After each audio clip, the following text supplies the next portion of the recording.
পার্থক্য আছে? আরেকটু ধরে বলেন। রাগ করতেছেন আমার কথাগুলো আমাদের জানার দরকার আছে না নাই? আরে এদের ভয়ানক ফিতনা তো আমি এমন কিছুই বলি নাই। আমার কলেজ বিশ্ববিদ্যালয়ের ছেলেদেরকে কেমনে গোমরা করে জানেন? প্রথমে এরা পোস্ট দেয় সহিহ হাদিসে, বলে না কি হাদিসে, দেখেন বই লেখছে 54 পৃষ্ঠার ভিতরে লিখতেছে কি সময় বড়, সময় শেষ হয়ে গেছে। কত দ্রুত গেছে। মেহমানের সময় আব্বা আমার দিয়েছে, মেহমান যখন আসছে। আপনারা কি রাগ করতেছেন নাকি? 5-7 মিনিট চললে কি আপনারা বিরক্ত হবেন নাকি? কথা বলেন, কষ্ট পাবেন নাকি? দেখেন আমি শেষ করে দিচ্ছি। 154 পৃষ্ঠার ভিতরে লিখতেছে নাভির নিচের হাত বাঁধার হাদিসগুলো জয়ীফ, দুর্বল। এখন এই বইটা গেল শাহজালাল বিজ্ঞান ও প্রযুক্তি বিশ্ববিদ্যালয়ের এক ছেলের কাছে। এই বইটা চলে গেল ঢাকা বিশ্ববিদ্যালয়ের এক ছেলের কাছে। কিভাবে গেল? ছেলে হলো সুন্নি পরিবারের, ছেলে হলো অমুক দরবারের মুরিদ, কিন্তু ছেলের সাথে হোস্টেলে রুমমেট করছে গিয়া 20 জনের ভিতরে 19 জনই ওই দলের। বলেন না কোন দলের? ওই দলের। এখন বেচারা একজনের তাদের সাথে ফেরে উঠতেছে না, ফ্রিতে বই এনে দিতেছে। এই বড় আমাদের শায়েখের লেখা টাকা দিতে হবে না, আমাদের শায়েখের লেখা বই ধরো। পড়তে পড়তে গেছে 154 পৃষ্ঠা। 154 পৃষ্ঠা লিখতেছে নাভির নিচে হাত বাঁধা সব হাদিস দুর্বল। বলতেছে হায় হায় হায় রে, আমি আমার আব্বা জান আল্লামা ওলিউল্লাহ আশরাফি হুজুরের মুরিদ, হুজুর নাভির নিচে হাত বাঁধে, এটা ট্রেনিং দিতেছে। আর দেখতেছি আহলে হাদিস শায়েখরা বলতেছে সব হাদিস দুর্বল। এখন আমাদের জেনারেল শিক্ষিত ভাইয়েরা তাদের ধোকায় পরে সহিহ হাদিসের ট্যাবলেটে ঢোকায়। তারা মনে করে হায় রে, এর পরে মনে হয় আর কোন হাদিস নাই, নাভির নিচে হাত বাঁধা সব হাদিসই মনে হয় দুর্বল। একটু ধরে কোনা নাউযুবিল্লাহ। নাভির নিচে হাত বাঁধার হাদিস উল্লেখ করেছে 3টা, আর নাভির নিচে হাত বাঁধার হাদিস উল্লেখ হয়েছে 13টা। বলেন না কয়টা? 13টা। এখন 10টা চুরি করেছে। 10টা যে চুরি করলো, এখন কলেজের ছেলেটা তো বুঝলো না।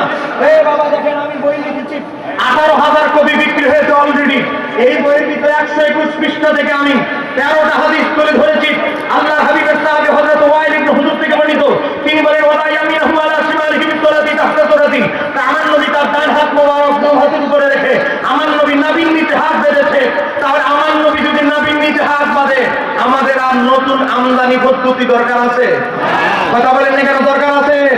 এখন এই হাদিসকে তারা যখন জয়ীফ প্রমাণ করতে পারে না, এই কথিত আহলে হাদিস ভাইরা কামটা করছে কি জানেন? 1971 সালে তারা মাক্তাবার রসুল সৌদি আরবে দিয়া এই প্রকাশনারে কিছু মালখানি দিয়া তাহতা সুরাতি নাভির নিচে শব্দটা গায়েব করে দিছে। নবী ডাইন হাত বাম হাতের উপরে রাখছে, এতটুকু রাখছে। ডান হাত বাম হাতের উপরে ধইরা রাখছে কোথায়? বুকের উপরে না নাভির নিচে? এই জায়গাটা হাদিস থেকে বাদ দিয়ে ফেলেছে। এই যুগের এই শতাব্দীর সবচেয়ে বড় মুহাদ্দিস আল্লামা শায়খ আওয়ামা এখনো জীবিত আছে।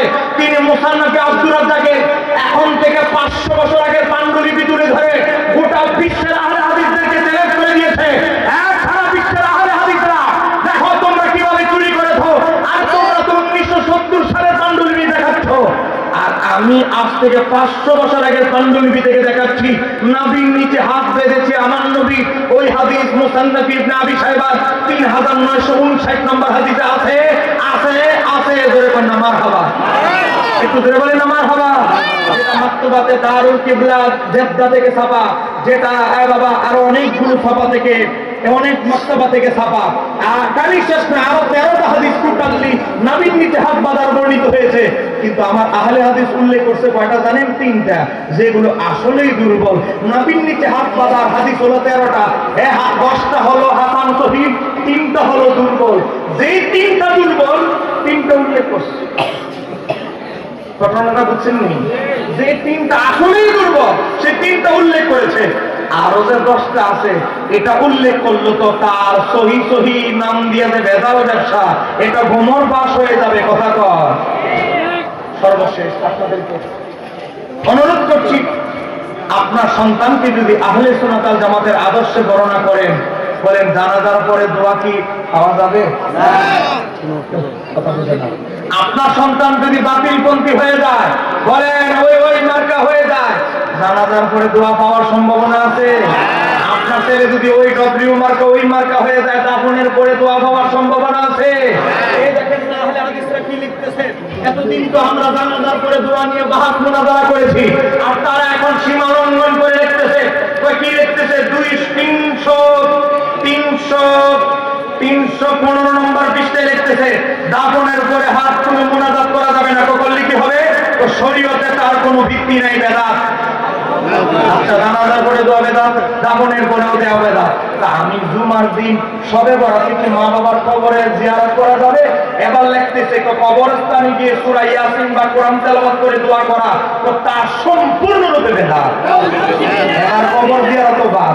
এরপরে ফতোয়া দিল কি, নবীর রওজার দিকে ফিরে মুনাজাত করা, নবীর দিকে লক্ষ্য করে মুনাজাত করা, এটাও না যায়, বেদাত, শিরিক করে নাউযুবিল্লাহ। মাজারে জিয়ারত বেদাত, ফরজ নামাজের পরেও মুনাজাত বেদাত, 4 দিনের অনুষ্ঠানে দোয়া বেদাত, 40 দিনের অনুষ্ঠানে দোয়া বেদাত।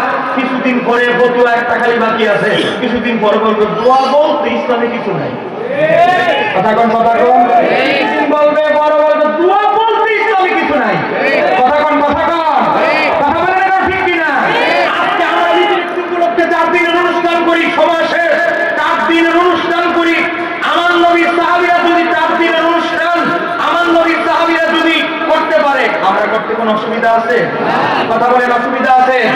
একটা হাদিস বলছি, এই হাদিসে বিখ্যাত তাবী তাউস রাহমাতুল্লাহ আলাইহি তিনি বলেন, ইন্নাল মাউতা, নিশ্চয় মৃত ব্যক্তিদের ইফতারুনা ফি কুবুরিহিম সাবআন, মৃত ব্যক্তিদেরকে কবরে 7 দিন পর্যন্ত পরীক্ষা নিরীক্ষা করা হয়। তাকানের জন্য সাহাবায়ে কেরাম কি মনে করতেন? তাকান ইস্তাহিবুনা, সাহাবীরা মুস্তাহাব মনে করতেন, পছন্দ করতেন। আইয়ুতআমা আনহুম তিলকাল আইয়ামি, 7 দিন পর্যন্ত সাহাবায়ে কেরাম তাদের প্রতিবেশী, তাদের আত্মীয়স্বজন মারা গেলে 7 দিন পর্যন্ত খাবার মানুষকে সৎকা করাকে সাহাবীরা পছন্দ করতেন, মুস্তাহাব মনে করতেন। একটু ধরে বলুন মারহাবা। আপনারা বলেন তো আমাকে, সাহাবীরা যদি 7 দিন খাওয়াইতে পারে, আমরা 1 দিন খাওয়াইলে কি বেজাত হবে?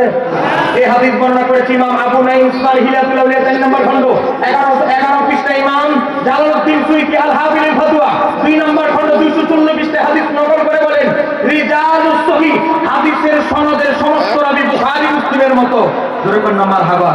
তাহলে নবীর সাহাবীরা যদি খাবারের আয়োজন করতে পারে, আমরা তাহলে কি বেদাত হবে? এবার দেখেন আরেকটা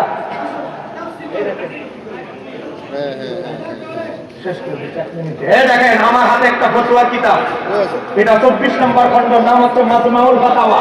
ইবনে তাইমিয়া মাজমাউল ফাতাওয়ার ভিতরে 166 পৃষ্ঠায় উল্লেখ করেছে, নবীর সাহাবী আব্দুল্লাহ ইবনে ওমর থেকে শুরু করে এক জামাত সাহাবীরা কবরের কাছে কোরআন তেলাওয়াত করেছে।